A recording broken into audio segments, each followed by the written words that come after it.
काता का Saint Mary sacred heart church, जो चर्च के अलावा नन हॉस्टल भी था। जवान लड़कियां जो दुनिया के सारे बंधन और वैभव त्याग कर जीसस और मानवता की सेवा करने की कसम खाती थी, वो इसी हॉस्टल में रहकर अपनी ट्रेनिंग के कुछ साल बिताती थी। और जब उन्हें नन होने के सभी कर्तव्य सिखा दिए जाते तो उन्हें सेक्रेड हार्ट सोसाइटी से जुड़े किसी चर्च में भेज दिया जाता। ये मार्च का अंतिम शनिवार था। चर्च में इवनिंग प्रेयर हो रही थी। तभी मदर सुपीरियर एग्नेस, जो इस नन ट्रेनिंग सेंटर की हेड थी, उन्होंने एक 22 साल की लड़की से बाकी लड़कियों का परिचय कराया। ये है गॉड स्पेशल चाइल्ड मारिया। आप सभी की तरह इनका जन्म भी सिर्फ सांसारिक सुखों में अपने जीवन को व्यर्थ करने के लिए नहीं, बल्कि प्रभु के चरणों की सेवा के लिए हुआ है। यह हमारे साथ इसी चर्च में रहेंगी। मदर एग्नेस ने अपनी तरफ से नन मारिया का इंट्रोडक्शन दे दिया था, लेकिन मारिया के चेहरे पर गहरी उदासी की परत चढ़ी दिखाई देती थी। उसने न किसी से नजर मिलाई, न किसी को देखकर कोई भाव उसके चेहरे पर आया। बस जैसे ही मदर एग्नेस ने अपनी बात खत्म की, वो चुपचाप अपने कमरे की ओर निकल गई। ये लड़की तुमको कुछ अजीब नहीं लगा? मुझे तो ऐसा लगा जैसे उसे जबरदस्ती इधर भेजा है। पता नहीं, उसकी आंखों में कुछ है। I can feel it. Mother Agnes ने तुम्हारा बात सुना तो प्रॉब्लम हो जाएगा। बाद में देखते हैं। अगर ऐसा कुछ होगा तो वो खुद बोलेंगी ना। तुम क्यों अपना मूड खराब करता है? मोनिका के कहने पर उसके ही कमरे में रहने वाली रोमा चुपचाप अपने कमरे में लौट गई थी। लेकिन अभी भी मारिया का वो सपाट चेहरा, गहरी भीतर धसी आंखें उसके मन में कौंध रही थी। अगले दिन सवेरे प्रेयर के समय रोमा ने महसूस किया कि वो सबसे पीछे खड़ी हुई कुछ और ही बड़बड़ा रही है, जैसे वो इस प्रेयर से बचने की कोशिश कर रही हो। रोमा दबे पांव मारिया के नजदीक जाकर खड़ी हो गई और उसके मुंह से निकल रहे शब्दों को समझने की कोशिश करने लगी। मारिया कुछ अजीब सा बड़बड़ा रही थी, जो स्पष्ट तो बिल्कुल भी नहीं था, लेकिन रोमा के शरीर में उसकी आवाज से झुरझुरी सी दौड़ने लगी थी, क्योंकि मारिया किसी आदमी की दोहरी आवाज में कुछ बोल रही थी। कुछ तो अलग है इस लड़की में। मैं पता लगा कर रहूंगी आखिर इसका चक्कर क्या है। इसका दिमाग लगता है ठिकाने पर नहीं है। वैसे भी हम सबका यहाँ आने का कोई ना कोई कारण है। ये तो इतनी पढ़ी लिखी सुंदर है, कोई भी मिल सकता था इसको। यहाँ क्यों आई? रोमा के मन में कई सवाल थे, जिनके उत्तर जानने के लिए वो काफी परेशान थी। शाम को प्रेयर के बाद सभी अपने कमरे में सोने की तैयारी कर रहे थे, लेकिन रोमा ने आज कुछ अलग सोचा हुआ था। सबके सोने के बाद वो दबे पांव मारिया के कमरे की खिड़की पर पहुंची और अंदर झांक कर देखने लगी।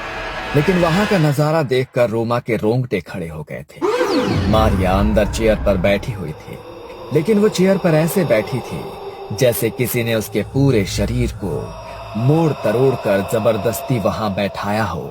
उसके हाथ पैर बुरी तरह से गुथे हुए थे, गर्दन दूसरी ओर थी। ऐसा लगता था वहां कोई इंसान नहीं, रबर की गुड़िया पड़ी है।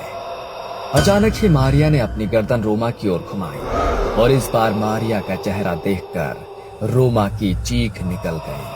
मारिया की आंखों के चारों ओर गहरे स्याह गड्ढे दिखाई पड़ रहे थे। बाल बुरी तरह से उसके चेहरे पर बिखरे थे और दांत इतने काले थे जैसे किसी ने जलता हुआ कोयला उसके मुंह में रख दिया हो। रोमा की दिल दहला देने वाली चीख सुनकर मदर एग्नेस और बाकी लड़कियां दौड़कर वहां पहुंच गई। रोमा जमीन पर पड़ी हुई थी और उसकी सांसें उखड़ रही थी।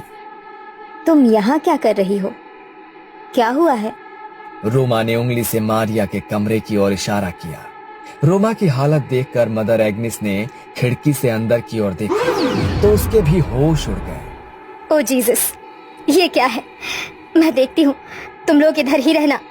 मदर एग्नेस क्रॉस को हाथ में लेकर मारिया की ओर कदम बढ़ाती है तो मारिया अपनी कुर्सी से कूदकर नीचे जमीन पर आ जाती है और किसी जंगली जानवर की तरह गुर्राते हुए मदर एग्नेस को एक टक घूरने लगती है।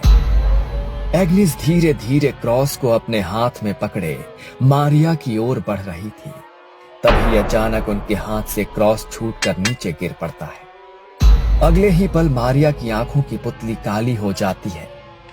उसकी उंगलियां कड़कड़ की आवाज के साथ पीछे घूम जाती है और मारिया किसी जानवर की तरह एग्निस के ऊपर छलांग लगाकर उसके हाथ का मांस चबा डालती है। वो किसी शैतान की तरह मदर एग्निस का मांस अपने मुंह में दबाए वहां खड़ी हुई थी और मदर एग्निस दर्द से बेहाल हो रही थी। हमला करने के बाद मारिया वापस जाकर उसी कुर्सी पर बैठ जाती है और अजीब सी आवाज में कुछ बड़बड़ाने लगती है। मारिया के मुंह से सुनाई दे रही आवाज ऐसी थी मानो एक साथ 2-3 लोग बोल रहे हों। चीख पुकार सुनकर चर्च में रहने वाले फादर भी वहां पहुंच जाते हैं और मदर एग्निस की ऐसी हालत देखकर उन्हें वहां से बाहर ले आते हैं। मारिया अभी कुछ शांत दिखाई दे रही थी और इसी मौके का फायदा उठाकर मारिया को उसके कमरे में बंद कर दिया जाता है। मारिया की ऐसी हालत देखकर सभी हैरान थे। बाकी की लड़कियों में भी डर का माहौल बन गया था। फादर स्टीव समझ चुके थे कि ये कोई इंसानी नहीं, शैतानी ताकत का काम है। इसलिए बाकी की लड़कियों को उस कमरे से दूर रहने की सलाह दी जाती है और वो क्रॉस को माथे से लगाकर कुछ बुदबुदाने लगते हैं। अगले दिन सुबह प्रेयर का समय था। फादर ने सभी ननों को मारिया के कमरे के बाहर बुलाया और एक साथ प्रेयर करने के लिए कहा। पवित्र जल हाथ में लेकर फादर मारिया के कमरे में दाखिल हुए। एक तरफ बाकी की नन मिलकर लगातार प्रेयर कर रहे थे और दूसरी ओर फादर हाथ में पवित्र जल लेकर मंत्र बोलते हुए उसकी ओर बढ़ रहे थे। फादर को देखकर मारिया के चेहरे के भाव बदलने लगे। वो घबरा कर एक कोने में सिमट रही थी। प्रेयर की आवाज उसके कानों में पहुंच रही थी, जिससे वो अपने दोनों कानों पर हाथ रखकर बचने की कोशिश कर रही थी। अचानक एक चीख के साथ वो जमीन पर गिर पड़ी और उसी के साथ फादर स्टीव ने पवित्र जल छिड़ककर बाकी सभी को यकीन दिला दिया कि मारिया के ऊपर जो भी शैतानी साया था वो पवित्र जल और प्रार्थना की शक्ति से उसे छोड़कर जा चुका है।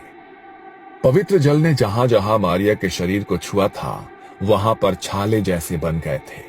ऐसा लगता था जैसे मारिया को किसी ने तेजाब से जला दिया हो। कुछ देर बाद मारिया को होश आया तो वो दर्द से कराहती हुई पहले से काफी कमजोर नजर आ रही थी। उसके शरीर में अब मुश्किल से उठने बैठने जितनी ताकत बची थी। चेहरा एकदम मुरझा चुका था, शरीर भी मानो झुक गया था। मारिया की हालत को देख मदर उसे उसके कमरे के बिस्तर पर ही लिटा देती है। ओह जीसस, इसका हालत बहुत खराब लग रहा है। इसे यही आराम करने दो, होली वाटर इसको ठीक कर देगा। अगले 2 दिन बेहद सन्नाटे में गुजरे। मारिया ऐसे ही बिना कुछ खाए पिए, बिना एक भी शब्द बोले अपने बिस्तर पर पड़ी रही। 2 दिन बाद उसने टूटे फूटे शब्दों में पानी मांगा।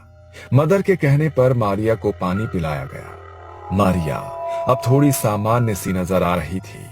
ऐसा लगता था कि जैसे जो भी बुरी शक्ति थी वो वाकई में उसे छोड़कर अब जा चुकी है। मारिया की ऐसी हालत देखकर मदर एग्निस ने प्यार से उसके सर पर हाथ फेरा। कुछ खाओगी? मारिया ने हाँ में गर्दन हिलाई और फिर कई दिनों के बाद मारिया ने भर पेट खाना खाया। वो खाती ही जा रही थी जैसे न जाने कितने सालों से भूखी हो। जैसे जैसे समय बीत रहा था मारिया के खाने की गति और तरीका बदलते जा रहा था। मारिया का पूरा मुंह खाने से सन गया था। खाना खाने के बाद मारिया कुछ अलग सी नजर आने लगी थी। एक बार फिर उसकी आंखें बदलने लगी और वो कुछ अजीब सी भाषा में बड़बड़ाने लगी। ये बार बार अलग भाषाओं में बोल रही है, लेकिन इसने इतनी सारी भाषाएं सीखी कब? आप तो कह रही थी ये अनाथ आश्रम में रहकर पढ़ी है। क्या वहाँ पर ये सब भी सिखाते हैं? और आपने उसे खाना खाते हुए देखा? ऐसा लग रहा था जैसे कोई इंसान नहीं, जानवर खा रहा हो। मुझे नहीं लगता ये अपने होश में है। इस समय जो कुछ भी कर रही है ये उसके अपने बस में नहीं है। इससे पहले कि कोई कुछ कर पाता, मारिया एक बार फिर से नॉर्मल हो गई थी। ऐसा लगता था अभी कुछ देर पहले जो भी हुआ उसे उसकी जानकारी ही नहीं है। मारिया का स्वभाव गुजरते समय के साथ अजीब और अजीब होता जा रहा था। मदर एग्नेस और फादर स्टीव समझ गए थे कि मारिया को संभाल पाना उनके बस का नहीं है। मारिया को शुक्रवार तक यहाँ पर ही रखना होगा, उसके बाद फादर एडमंड ही कुछ कर सकते हैं। 3 दिन बाद शुक्रवार को फादर एडमंड वहां आए और देर रात सबके सोने के बाद एक्सोर्सिज्म यानी कि मुक्ति की प्रक्रिया शुरू की। मारिया को एक कुर्सी पर बांध दिया गया। उसके चारों ओर क्रॉस और जलती मोमबत्तियां रखकर पवित्र जल का छिड़काव कर दिया गया और उसी के साथ फादर ने मंत्र पढ़ने शुरू कर दिए। मारिया की आंखों की पुतली एक बार फिर से काली नजर आ रही थी। उसके चेहरे पर शैतानी मुस्कान दिखाई दे रही थी। मारिया एक साथ कई भाषाओं में जाने क्या बोल रही थी। कभी उसके मुंह से नन्हे बच्चे की आवाज सुनाई देती, तो कभी किसी आदमी की कड़कती आवाज कानों में पड़ती। जैसे जैसे फादर मंत्र पढ़ते जा रहे थे, मारिया अब गुस्से में दिखाई देने लगी थी। अचानक ही मारिया जोर से चिल्लाती है और उसी के साथ उसके आसपास लगी सभी मोमबत्तियां एक साथ बुझ जाती है। और तभी फादर देखते हैं कि जमीन पर रखे क्रॉस और मारिया के बीच की जमीन फटने लगी है। मारिया बुरी तरह से चीख रही थी। उसकी चीख की तेज आवाज किसी के भी बर्दाश्त से बाहर होती जा रही थी। अचानक ही मारिया का शरीर बुरी तरह से अकड़ने लगता है और उसी के साथ मदर एग्नेस की आंखों का रंग भी गहरा काला पड़ जाता है। मुझे छोड़ दो, मैं बताती हूँ, सब बताती हूँ। ये सब 1 साल पहले शुरू हुआ था। मारिया एक नन कभी बनना ही नहीं चाहती थी। वो तो शादी करके अपना हैप्पी लाइफ स्टार्ट करना चाहती थी। ये हर संडे को सिटी चर्च में आकर प्रेयर में अपनी आवाज में गाने गाकर सुनाती थी। मारिया जैसी सुंदर और खुशमिजाज लड़की को देखकर उस चर्च के यंग फादर नील का दिल उस पर मचलने लगा। नील ये भूल गया था कि उसने चर्च के लिए अपना जीवन समर्पित करने की कसम ली है। धीरे धीरे दोनों के बीच बातें शुरू हुई और जवानी के आवेग में ये दोनों रिश्ते में आ गए। मारिया और नील दोनों के लिए इस रिश्ते को सबके सामने लाना असंभव था, क्योंकि एक फादर उम्र भर कुंवारे रहने की कसम खाता है। अगर ये बात सोसाइटी में किसी को भी पता चलती तो बहुत बड़ा तमाशा होता। ये रेपुटेशन खराब होती सो अलग। इसीलिए वो अब अपनी गलती सुधारना चाहता था। उसी दिन मारिया जब चर्च में प्रेयर के लिए आई तो उसने बताया कि वो 4 महीने की प्रेग्नेंट है। फादर नील के पैरों के नीचे से जमीन निकल गई थी। वो कुछ भी समझने की हालत में नहीं था। वो उस बच्चे को एक्सेप्ट नहीं कर सकता था और मारिया जिद पर अड़ी हुई थी कि वो अपने बच्चे को दुनिया में लाकर ही रहेगी। जब बातों से मारिया नहीं मानी तो नील ने मुझे सारी बातें बताई और मदद मांगी। मैंने वादा किया कि मैं उसकी मदद करूंगी, लेकिन पहले जरूरी ये था कि वो मारिया को बच्चे से छुटकारा पाने के लिए राजी करे। आधी रात का समय था। बाहर भयंकर तूफान आया हुआ था। मारिया को प्रसव पीड़ा शुरू हो चुकी थी और ऐसी हालत में सिटी चर्च में सिर्फ 3 लोग मौजूद थे, फादर नील, मारिया और नर्स जूली। मैंने नर्स जूली को सिटी चर्च में पहुंचने के लिए कहा था। जूली आ गई है ना? तुम चिंता मत करो, वो सब संभाल लेगी। यस, जूली तो आ गई है, लेकिन मारिया की हालत बहुत खराब है। मुझे कुछ समझ नहीं आ रहा, अगर उसे कुछ हो गया तो। मारिया की डिलीवरी समय से पहले कराने के लिए हमने धोखे से दवाइयाँ दी है। ऐसी कंडीशन में मरीज की हालत बिगड़ती ही है। इस समय तुम अपनी रेपुटेशन की चिंता करो, मारिया की नहीं। और अगर मर जाएगी ना तो अच्छा ही है। तुम्हारे लिए रास्ते का रोड़ा अपने आप साफ हो जाएगा। रात के तकरीबन 2 बजे बच्चे का जन्म हुआ। तब तक मैं भी सिटी होली चर्च पहुंच गई थी। मारिया की हालत खराब थी। आपका बच्चा पैदा होते ही चल बसा। I am sorry. नर्स के इतना कहते ही मारिया चीख चीख कर रोने लगी। मैंने नर्स को इशारा किया और वो बच्चे को लेकर चर्च के पीछे बने कब्रिस्तान में आ गई। नील मारिया को संभालने की कोशिश कर रहा था और उसी क्षण हम दोनों ने मारिया के जीवित बच्चे को गड्ढा खोदकर दफना दिया। हमें लगा था कि ये सब भी उस बच्चे के साथ हमेशा के लिए दफन हो गया, लेकिन कहते हैं ना, सच्चाई चाहकर भी छिपती नहीं है। मारिया को बदहवासी से रोते देख नील अपने आपे से बाहर हो गया। अरे क्या रोना धोना लगा कर रखा है तुमने? अगर जिंदा भी रहता तो क्या मिल जाता तुम्हें? अब तुम भी सुकून से जियो और मुझे भी जीने दो। कभी सोचा भी है कि अगर मैंने ये फैसला ना लिया होता तो जिंदगी बर्बाद हो गई होती हम दोनों की। तुमने क्या किया मेरे बच्चे के साथ? सच सच बता, कहीं ऐसा तो नहीं उस नर्स ने झूठ बोला मुझसे? हाँ, झूठ बोला हमने तुमसे। अब बेहतर होगा कि तुम अपने मुंह पर ताला लगा लो। मारिया घंटों तक रोती चिल्लाती रही, लेकिन अब कुछ नहीं किया जा सकता था। मारिया जानती थी फादर नील सबकी नजर में एक संत है। वो चीख चीख कर भी अपनी सच्चाई बताएगी तो भी कोई भरोसा नहीं करेगा, और वैसे भी अब इस सच को साबित करने के लिए उसके पास कोई सबूत भी नहीं था। मारिया अब खामोश सी हो गई थी। दिन भर किसी से बात करने वाली मारिया अक्सर रात में कब्रिस्तान में जाकर चीख चीख कर रोया करती थी। फिर उसने कब्रिस्तान जाना छोड़ दिया। एक रोज मेरे पास फोन करके मारिया ने कहा कि वो नन बनना चाहती है। शुरू में मैंने उसे समझाने की कोशिश की, लेकिन वो मानो अपनी जिद पर अड़ गई थी। नील के धोखे ने उसे बुरी तरह से तोड़ दिया था, और अब वो इस संसार में किसी के साथ भी नाता रिश्ता नहीं रखना चाहती थी। और फिर मैं उसे अपने साथ यहाँ ले आई। कॉल नील, वरना ये मारिया जाएगी। फादर कुछ मंत्र पढ़ते हैं और मारिया के ऊपर हॉली वाटर की कुछ बूंदें छिड़क देते हैं। मारिया खुद को अपने बच्चे की मौत का जिम्मेदार समझ रही थी। उस गिल्ट ने उसको भीतर से बिल्कुल खोखला कर दिया था। आधी रात को कब्रिस्तान में जाकर मरे हुए बच्चे को पुकारने के कारण शैतानी रूहों ने उसके शरीर पर कब्जा कर लिया है। इन रूहों में मारिया के नन्हे बच्चे की आत्मा भी शामिल है, जो अब अपना बदला लेना चाहता है। फादर ने एक्सॉर्सिज्म की प्रक्रिया को और भी तेजी से शुरू कर दिया। वो लगातार हॉली वाटर छिड़क कर मंत्र पढ़ रहे थे। बंद करो, बंद करो।